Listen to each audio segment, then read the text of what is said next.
bienvenue dans le quart d'heure sécurité Team Bakery. C'est le rendez-vous de celles et ceux qui font attention aux autres au travail.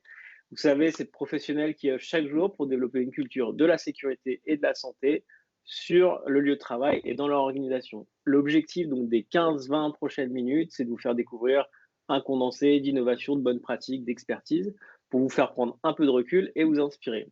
Je suis Baptiste Bézet, je suis le cofondateur de Team Bakery et on est ensemble aujourd'hui pour décrypter le rôle du responsable prévention dans les organisations. Il faut savoir que si je m'en fie à LinkedIn, en France, il y a environ 5000 responsables prévention et je me suis dit que pour bien comprendre ce métier, comment on y arrive et qu'est-ce que ça veut dire être responsable prévention, le plus simple, c'était de parler avec quelqu'un qui était sur le terrain. Donc, je suis ravi d'accueillir Claire Cessio. Tu es chef d'agence prévention santé et sécurité chez Enedis. Pour expliquer à tout le monde comment on se connaît, on a travaillé ensemble sur la préparation de ce projet qui est la Prévention Box. Claire, avant de rentrer un peu dans le vif du sujet de ce que c'est la prévention, est-ce que tu veux te présenter, rajouter un petit peu plus ton parcours et puis comprendre comment tu es devenu responsable prévention santé sécurité chez Enedis? Pas de problème. Merci de m'avoir convié à ce quart d'heure prévention, Baptiste, et de pouvoir aussi partager les expériences autour de la prévention santé sécurité au travail. Donc moi, je suis entre guillemets un pur produit de l'entreprise Enedis, hein, puisque j'y suis rentrée en 98 avec, j'y ai exercé de nombreux emplois, aussi bien des emplois au départ de conseiller clientèle et ensuite très très vite orienté sur le management des hommes et des organisations et notamment des métiers donc du distributeur d'électricité, donc des métiers techniques. Donc j'ai été chef de pôle en management technique, j'ai fait du raccordement, j'ai fait un tout petit peu d'exploitation et puis ensuite du comptage et puis j'ai fait de la communication aussi parce que on a la possibilité d'avoir une grosse mobilité fonctionnelle aussi au sein de notre entreprise. Et donc du coup, la proposition de mes directeurs dernièrement a été, donc il y a 2 ans, que je reprenne l'agence prévention santé sécurité de la direction régionale Île-de-France-Ouest d'Enedis. Voilà. Ok, et donc du coup, alors là, quand on parle de prévention santé sécurité, ça peut être super large, en termes, que ce soit en termes de risque ou en typologie d'accident. Est-ce que tu as des grandes catégories ou des choses dont comment vous catégorisez ça chez vous? Alors en fait, sur l'ADR Île-de-France-Ouest, on a bien évidemment dans l'escarcelle de l'agence prévention santé sécurité tout le suivi de cette accidentologie, l'accompagnement des managers pour que la prise en charge de l'accident, aussi bien de la victime que interne ou externe, hein, parce qu'on travaille aussi avec de nombreux Mmh. prestataires, mais aussi donc tout le cheminement pour trouver les causes profondes de cet accident. On est vraiment sur cet accompagnement-là. Et on suit bien évidemment un bilan d'accidentologie de manière hebdo, mensuelle et bien sûr annuelle.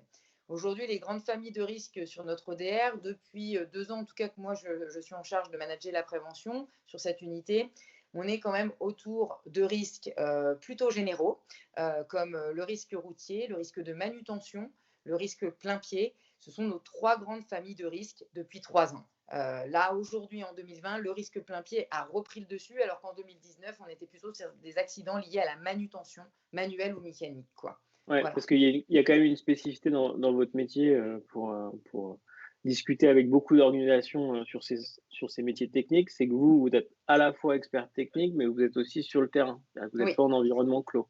Vous êtes en exactement. voirie, vous êtes chez les clients, vous êtes aussi au téléphone avec les clients. Du Exactement. coup, est-ce qu'il y a des subtilités là-dessus? Est-ce qu'il y a des choses que tu avais vues peut-être chez des homologues à toi dans le domaine de l'industrie que vous ne pouvez pas transposer tel que dans votre domaine? Pas forcément. C'est vrai qu'on a un panel de risques du fait de la grosse diversité des métiers du distributeur d'électricité. Il y a un vrai panel. On a des métiers tertiaires, comme tu l'as dit, donc ça va être plutôt des métiers où il va y avoir plus d'accidents en termes de déplacement de plein pied, parfois de bruit aussi dans les environnements ou de choses comme ça, de gêne, on va dire. On a des métiers extrêmement techniques où le risque électrique reste quand même le risque majeur et surtout c'est un risque qui généralement ne pardonne pas quand nos collaborateurs y sont exposés. Mmh. Les lésions dues à un flash, à un court-circuit peuvent être quand même extrêmement graves. Donc, c'est vrai que celui-ci, il est extrêmement câblé à Enedis, bien animé, très lié à des modes opératoires, un prescrit très établi que les agents doivent suivre quand ils sont sur le terrain et en intervention technique.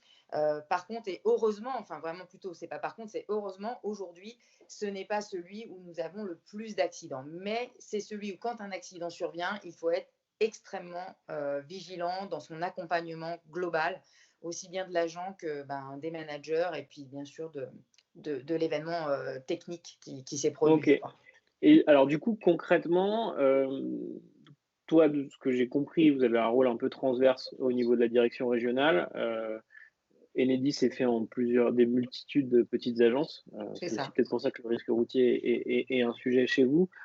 Globalement, c'est comment ça s'anime au quotidien? C'est-à-dire quels indicateurs tu suis? Est-ce que tu arrives à suivre, j'ai envie de dire district et zone géographique par zone géographique, les choses qui marchent, les choses qui marchent moins bien? Comment ça se déroule Alors, en concrètement? effet, comme tu l'as dit, à la maille nationale, en fait, Enedis, c'est 25 directions régionales. Donc, nous, la Mmh, DR Île-de-France-Ouest, on est l'Ouest Île-de-France, en fait. Donc, on ouais, embarque plusieurs départements, on embarque une vingtaine de sites techniques et OK, tertiaires sur le périmètre de notre DR. Aujourd'hui, on anime la prévention de manière plutôt, alors bien évidemment, l'information généraliste, comme ce qu'on est en train de vivre aujourd'hui sur les aspects Covid ou quoi que ce soit, là, c'est à destination de l'ensemble des salariés.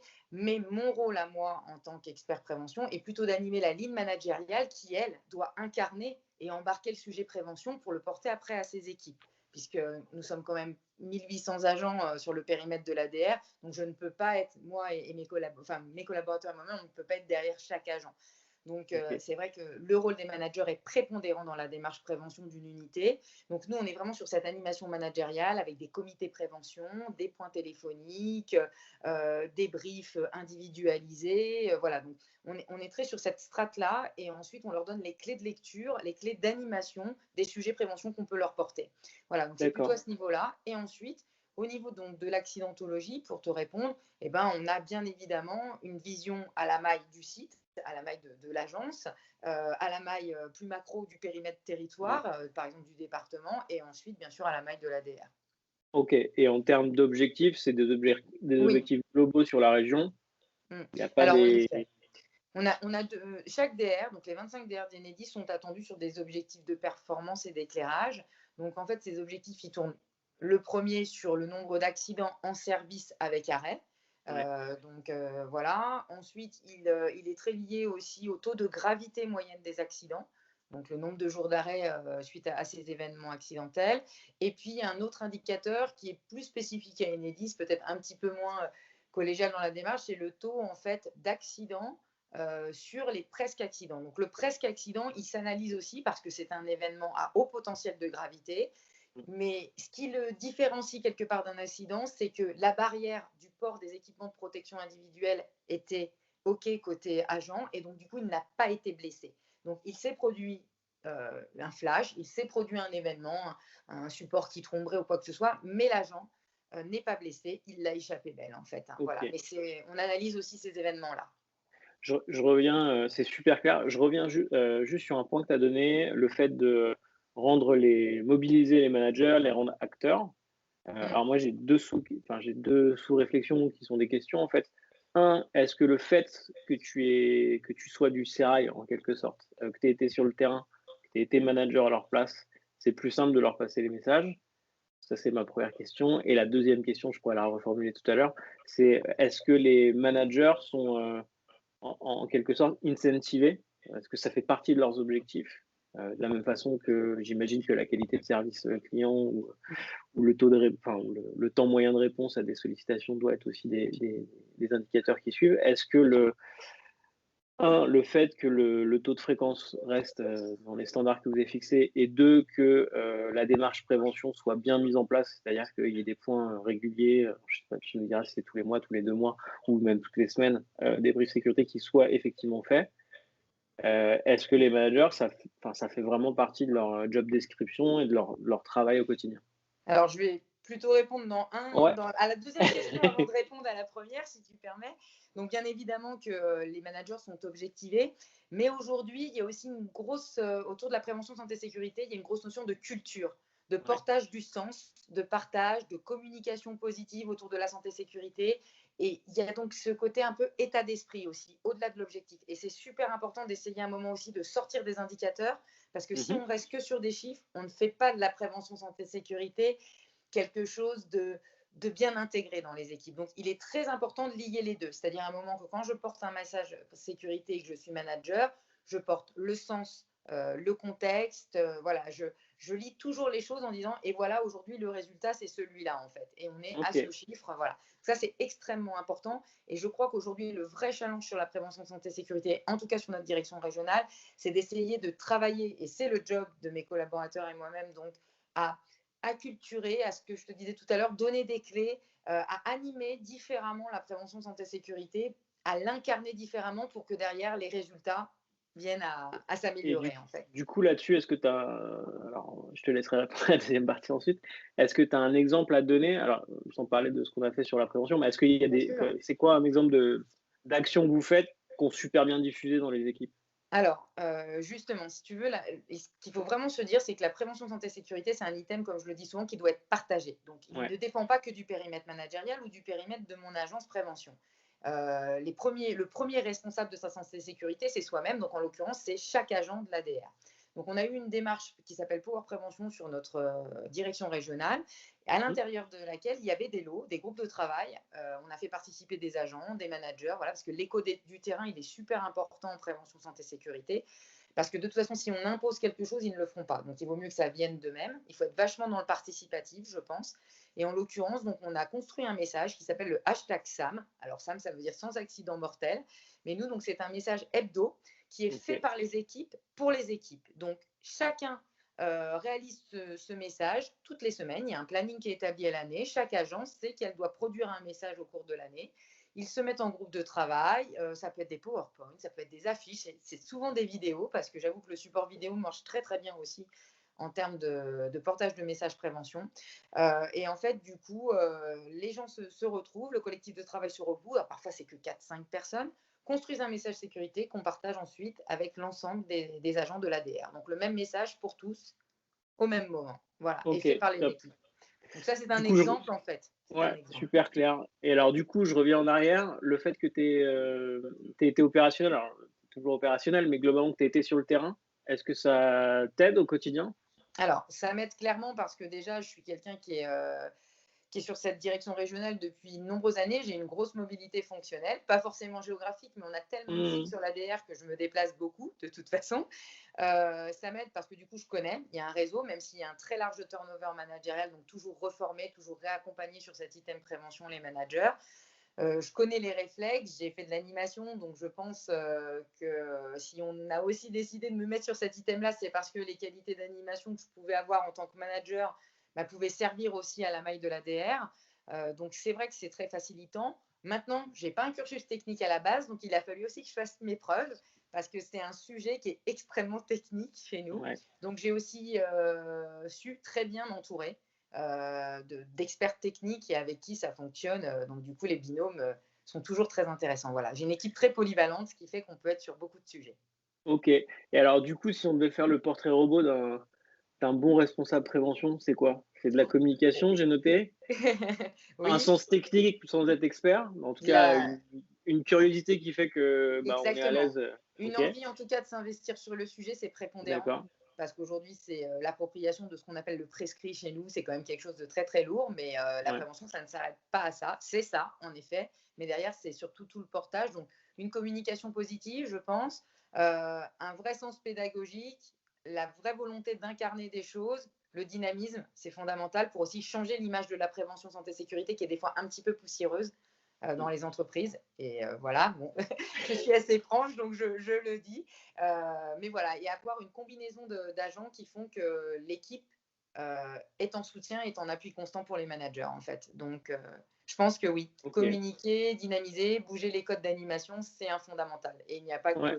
le fond et la forme sont très, très importants. C'est super intéressant ça et moi j'ai un autre point, dont je voulais parler avec toi parce qu'on travaille ensemble depuis un Oui, peu plus d'1 an maintenant et je me rends compte et même dans d'autres environnements on voit ça. c'est que vous avez un rôle où la gestion du temps est extrêmement, importante. Parce que là, tu nous fais, non pas le tableau idéal, mais en gros la version très, les Américains ils disent hélicoptère view, c'est-à-dire vue dans le dessus, comment ça se passe. On sait aussi que vous avez des urgences, quand il y a, soit des accidents, soit des presque accidents, des arrêts de travail, des choses comme ça à gérer. Ou une crise sanitaire, en Ou une l'occurrence, crise avec sanitaire, le alors c'est Covid. effectivement, mais à la limite, la crise sanitaire, c'est un peu une vague, voilà, tout doit être prêt et j'imagine que vous êtes au four et au moulin en ce moment, mais en gros, ce que Exactement. je veux dire, c'est qu'il y a l'important, il y a les objectifs, il y a les, on va dire, les tâches de fond, les vrais chantiers, de diffusion des messages clés, de rendre les managers acteurs et il y a la réalité du terrain peut-être que là, on va finir notre podcast, ensemble, dans un quart d'heure, tu vas avoir un coup de fil d'un manager ou d'un directeur d'agence qui dit: «J'ai un problème là-dessus, il s'est passé ça, comment enfin, c'est quoi la rappelle-moi la procédure ou aide-moi à mettre en place la procédure». Voilà. On a un rôle fondamental d'appui. On est Mmh, aujourd'hui, en tout cas, sur notre direction régionale, reconnu, essentiel, je pense, au système parce qu'on rassure beaucoup. ouais, Et cette notion d'accompagnement, justement, quand il y a un coup dur sur le terrain, ben, on a tendance à s'appuyer quand même pas mal sur nous. Et c'est notre rôle aussi pour remettre de la sérénité, reprendre certains sujets, réorganiser. Parce que quand on est sur l'événement, un manager, quand il a géré un événement mmh, accidentel, c'est extrêmement perturbant. On perd beaucoup ses moyens, ouais, donc il est important d'avoir un backup derrière qui va agir. Donc on est très sollicité, peut-être victime aussi de notre succès sur cette direction régionale, mais tant mieux, ça prouve qu'on fait le job et que les managers apprécient qu'on soit là. Et ça, c'est notre OK. vraie satisfaction. D'ailleurs là-dessus, j'ai encore 2 petites questions et puis après on va conclure. Hem, sur, effectivement la réaction des managers au moment où il se passe quelque chose. Parce qu'effectivement, il y a toute la démarche de prévention santé sécurité et puis il y a la réalité, il y a des accidents qui arrivent. Enfin, je veux dire, statistiquement même, c'est sûr qu'il y a des accidents qui arrivent. Bien Est-ce que sûr. ces gens-là sont enfin, est-ce que ces managers, vous les formez à réagir? Est-ce que vous les Alors, comment ça se passe? ça fait, Au ça niveau fait même soft partie. skills quoi, de Ouais, réussir ouais. à pas paniquer, à pas enfin, à gérer ses émotions, à Alors, on les accompagne, on a monté avec l'équipe des ateliers en fait de mmh, professionnalisation et d'accompagnement des managers pour qu'ils soient à l'aise quand, par exemple, ils doivent réaliser une visite terrain, parce que bah, c'est une question de mmh posture hein, dans la préparation, dans la réalisation et ensuite dans le débriefing avec les agents. Donc ça, on les coach en fait beaucoup sur ça. Ils sont inscrits à ces ateliers. Il y a aussi une autre formation de SOC que, en l'occurrence, moi, j'ai Annie, qui s'appelle Manager et Prévention, qui permet un petit peu de les sécuriser, de leur donner toutes les bases pour qu'ils soient le plus sereins face à l'événement, mais pas que à l'événement accidentel, hein, dans le cadre d'une animation, dans le portage de sens d'une démarche d'évaluation des risques. Voilà, le panel en prévention santé et sécurité, il est extrêmement large. Donc, on fait en sorte de leur donner un socle pour qu'ils se sentent le maximum à l'aise. Mais au moment d'un événement accidentel, on est toujours un petit peu en perte de moyens. La première chose à faire, c'est sécuriser, entre guillemets, la victime, un petit peu ouais, comme en secourisme, de toute façon, au travail ou même dans une rue, il arrive un événement. Donc, il y a d'abord cette prise en charge-là qui est importante. Et ensuite, il y a plusieurs niveaux managériaux et chacun a bien une tâche à faire dans le schéma. C'est-à-dire qu'il va y avoir quelqu'un qui va être plus sur la partie stratégique, suivi comme externe par rapport à l'événement, si on vient être questionné, quelqu'un qui va être plus proche de la victime sur cet accompagnement-là, et d'autres sur les aspects techniques et organisationnels. On n'est jamais seul face à l'événement, et mmh, en l'occurrence, nos managers ne le sont pas. Voilà. OK. Bon, super clair. Merci beaucoup. Peut-être une dernière question, moi, ça m'intéresse de savoir aussi ce qui te plaît ou le sujet dont tu es le plus fier, autour de ton poste. Là, ça fait quelques années que tu es sur ce sujet-là. Ça va Est-ce faire qu'il y 2 ans. a 2 ans, ouais, est-ce qu'il y a un événement ou quelque chose que vous avez mis en place qui fait que, alors tu te sens, le terme c'est pas utile, mais en tout cas tu sens qu'il y a eu un avant, un après et que les choses se mettent en place et que tu sens que le mouvement est un peu, enfin que l'organisation se met au mouvement autour de ces sujets-là? Donc aujourd'hui, en fait, là où on a fait vraiment, je pense, une vraie transition, c'est qu'on est passé d'un simple rôle d'appui à vraiment à des managers de la prévention, en fait. Et toutes les actions qu'on mène, que ce soit une animation de séminaire, l'année dernière, on a fait un gros séminaire autour du risque électrique avec des ateliers où il y a eu plus de 900 personnes en interne, et puis on avait aussi convié des prestataires. Donc ça a été une vraie réussite collective. On a pu ancrer, ils ont vu qu'on avait une vraie dimension technique et d'animation. Donc ça je sais que les nombreux agents nous en parlent encore. Et après, je crois que là où on est le plus fier, c'est la reconnaissance au quotidien en nous disant qu'on est devenus en fait des maillons assez essentiels de la chaîne et souvent on nous dit ouais, heureusement vous êtes là. Donc ça, ce sont des petites satisfactions pour soi quand on les aide et je pense qu'aider les autres, fondamentalement, c'est quand même super valorisant. Donc si on peut les délester d'une forme de charge, les rassurer, les accompagner, les aider à une meilleure compréhension des enjeux prévention et puis de la gestion de leur équipe, et ben, on aura réussi notre pari. Je pense qu'on est plutôt pas mal. Et puis, on a surtout des indicateurs qui, quand même, se remettent clairement au vert parce que l'accompagnement qu'on a fait des managers paye sur le terrain et on a un nombre d'accidents en service avec arrêt qui a nettement baissé cette année. Alors, on pourrait dire impact Covid ou pas, peu importe, on en a quand même, quand on voit dans la gestion, on s'est quand même largement amélioré. Donc ça, c'est très, très bien. Ok, bah, c'est super. Merci beaucoup de ton feedback. J'espère que ça aura donné des bonnes idées aux gens qui nous suivent, les gens qui voudraient se réorienter vers ce sujet-là aussi. Je pense que c'est important et c'est un peu ce que moi je voulais voir aussi. Je retiens deux choses. Un, le fait d'avoir été sur le terrain, de bien connaître le maillage aussi des personnes, ça aide pour passer les messages. Et après, effectivement, sur ce mini portrait robot qu'on a fait, on voit bien qu'il y a une double compétence. Un, effectivement, une curiosité, une capacité à prendre en main des sujets qui peuvent être un peu techniques et un peu trapus pour avoir vu les rescrits, on rentre vite dans de la technique. Et de l'autre côté, une grosse force de persuasion et une capacité à communiquer plus largement que ton équipe directe. Et ça, je pense que c'est vraiment des sujets importants. C'est un métier passionnant. Merci beaucoup, Claire. Merci à toi, je vais mettre toutes les infos en description de l'épisode. Si les gens veulent te contacter, je mettrai le LinkedIn, ça te va? Aucun problème. S'ils ont des questions, s'ils ont envie de creuser les sujets. Il me reste à remercier les gens qui ont suivi jusque-là, de nous avoir écoutés, regardés. Si vous avez aimé, si vous avez trouvé ça instructif, n'hésitez pas à le partager sur vos réseaux, ça nous aide beaucoup. Et puis surtout, si vous voulez nous envoyer du feedback et des commentaires, je mettrai un lien aussi pour nous envoyer des mails directement. On rôde un petit peu ce format-là. L'idée, c'est qu'il y a un condensé. On a appelé ça le quart d'heure sécurité. On en est à plus de 20 minutes, mais bon, c'était intéressant, c'est le jeu. Je te rassure, nous non plus, on n'arrive pas à faire des quarts d'heure sécu en entreprise. C'est ce qu'on dit en général, quand ça dure plus longtemps, c'est que c'est plutôt intéressant. Mais c'est important de donner du temps à la prévention. Exactement. Il me reste à dire à très vite pour un nouvel épisode et te remercier encore une fois, Claire. Et puis d'ici là, prenez soin de vous. À très vite. Au revoir, prenez soin de vous.